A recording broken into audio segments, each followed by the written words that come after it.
వైఎస్ఆర్సీపీ అధినేత వైఎస్ జగన్మోహన్ రెడ్డి జన్మదిన వేడుకలు శ్రీకాకుళం జిల్లాలో ఘనంగా జరుగుతున్నాయి. పార్టీ కార్యాలయాల్లో జిల్లా అధ్యక్షురాలు రెడ్డి శాంతి ఆధ్వర్యంలో సుదర్శన యాగం నిర్వహించారు. దీంతో పాటు అన్ని నియోజకవర్గాలు, మండలాల్లో పార్టీ శ్రేణులు రక్తదాన శిబిరాలు ఏర్పాటు చేశారు. పలు చోట్ల ఆసుపత్రుల్లో రోగులకు పండ్లు పంపిణీ చేశారు. శ్రీకాకుళం జిల్లాలో వైఎస్ జగన్ పుట్టినరోజు వేడుకల విశేషాలపై మా కరెస్పాండెంట్ యుగంధర్ మరింత సమాచారం అందిస్తారు. సిపి అధినేత వైఎస్ జగన్మోహన్ రెడ్డి జన్మదిన వేడుకలు శ్రీకాకుళం జిల్లా వైఎస్ఆర్ కాంగ్రెస్ పార్టీ కార్యాలయంలో ఘనంగా ప్రారంభమయ్యాయి.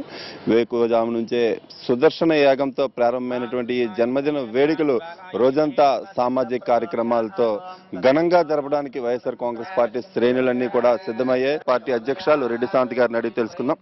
చెప్పండి మేడం, ఈ రోజు ఈ కార్యక్రమాలు ఎలా ఉండబోతున్నాయి, విశేష ఎలా చెప్పబోతున్నారు జగన్మోహన్ రెడ్డి గారికి? ఈరోజు శ్రీకాకుళం జిల్లా కార్యాలయంలో మీరు ఇప్పుడే చూశారు. జగన్మోహన్ రెడ్డి గారు మన నాయకులు, రాష్ట్ర వైఎస్ఆర్సీపీ అధ్యక్షులు, మన 5 కోట్ల ప్రజల తాలూకా నాయకులు, ఆకాంక్ష పూర్తి చేయవలసిన నాయకుడు జగన్మోహన్ రెడ్డి గారు పుట్టినరోజు మొట్టమొదటిగా సుదర్శన హోమంతో ఈరోజు ప్రారంభించాం. దానికి ఇక్కడ సూరిబాబు అంకుల్ గారు, యువజన అధ్యక్షులు రాజేంద్ర గారు, వీళ్ళందరూ ఆధ్వర్యంలో, మొత్తం వైఎస్ఆర్సీపీ నాయకులందరూ ఆధ్వర్యంలో కూడా మార్నింగ్ నుంచి 6 గంటల నుంచి స్టార్ట్ చేశాం.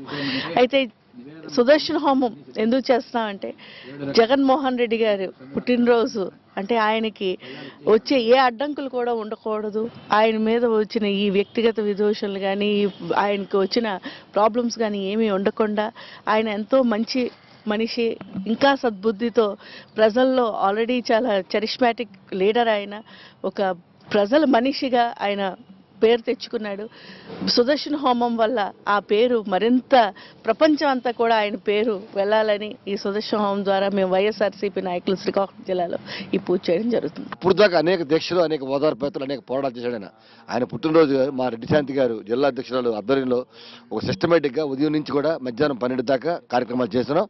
రక్తదానం ఒక 45 మందితో ఆయన 40 నెలలు పూర్తయి 42 45 మందితో ఒక రక్తదాన కార్యక్రమం, అదే రకంగా దుప్పట్ల పంపిణీ కార్యక్రమం, అదే రకంగా కేక్ కట్ చేసి ధర్మాన ప్రసాద్ గారు, తమ్మినేని సీతారాం గారు, కృష్ణదాస్ గారు, రెడ్డి శాంతి అందరి సమక్షంలో కేక్ కట్ చేసి కల్చరల్ ప్రోగ్రామ్ కూడా మనం అరేంజ్ చేయడం జరుగుతుంది. ఈ సుదర్శన యాగం చేయటం వలన ఎటువంటి ఫలితాలు ఉండబోతున్నా, అసలు ఉద్దేశం ఏంటి? శ్రీపాంచరాత్రాగమం సంహితానుసారంగా ఎవరైతే ఈ సుదర్శన భగవానుడి యొక్క ఆరాధన చేస్తారో వాళ్ళకి సద్బుద్ధిని కటాక్షిస్తూ తద్వారా ఈ లోకానికి మంచి జరిగేటువంటి కార్యాలని, సమాజానికి హితమైనటువంటి స్థితిని వారిని అవలోకించిస్తూ సన్మార్గంలో నడిపించే శక్తిని భగవానుడు ఇస్తాడు అని ఆగమానుసారంగా వైదిక ప్రక్రియ ఆరాధనా కార్యక్రమాలు మేము ఇక్కడ జరిపించడం జరుగుతోంది. కార్యక్రమాలు జరుగుతున్నాయి, దాంతోపాటు సామాజిక కార్యక్రమాలు కూడా ఎన్నో జరగనున్నాయి. వీడియో రాజుతో యుగంధర్, సాక్షి టీవీ, శ్రీకాకుళం నుంచి.